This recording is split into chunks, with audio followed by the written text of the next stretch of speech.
কষ্ট করে কেন আসছেন একটু বলবেন আপনার নাম? আসসালামু আলাইকুম। আসলে আসলে আমাদের আজকে দিনটা আসলে খুবই আমাদের শোকের একটা দিন। আমার বাড়ি হচ্ছে যশোরে।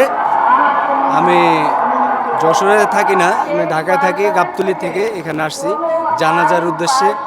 কারণ আমাদের দেশনেত্রী আমাদের ছেড়ে এই দুনিয়া ছেড়ে চলে গেছে, তার শেষ জানাজায় অংশগ্রহণ করার জন্য উপস্থিত হওয়ার জন্যে এই যে এত কষ্ট করে কেন আসতেছেন আসলে?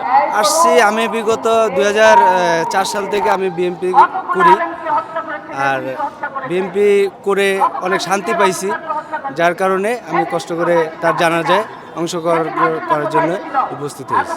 ওদের স্বপ্ন পূরণে পাশে থাকতে পেরে আমরা গর্বিত। আচ্ছা, বেগম খালেদা জিয়ার মারা যাওয়ার পর কেমন লাগছে যখন খবরটা শুনছিলেন? আমরা খুবই মর্মাহত হয়েছি। আমরা আসলে আমাদের কান্না আসলে ধরে রাখতে পারি নাই, কারণ তিনি এমন একজন ব্যক্তি ছিলেন, দেশের জন্য সে অনেক কিছু করেছেন এবং কি দেশের জন্য, দেশের মানুষের জন্য, শান্তির জন্য সে বিগত 17 বছর অনেকটা আওয়ামী লীগের নির্যাতিত শিকার হয়েছেন, যার কারণেই আশা আমাদের।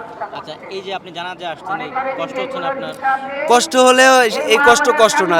তিনি আমাদের নেত্রী, দেশনেত্রী বেগম খালেদা জিয়া যে কষ্ট করে গেছে আমাদের জন্য, সেই কষ্টের কাছে আমাদের এই কষ্টটা কোনো কিছুই না। আচ্ছা, এই যে আপনাকে নিয়ে আসছে কেন? আমি আসছি একাই চলে আসছি।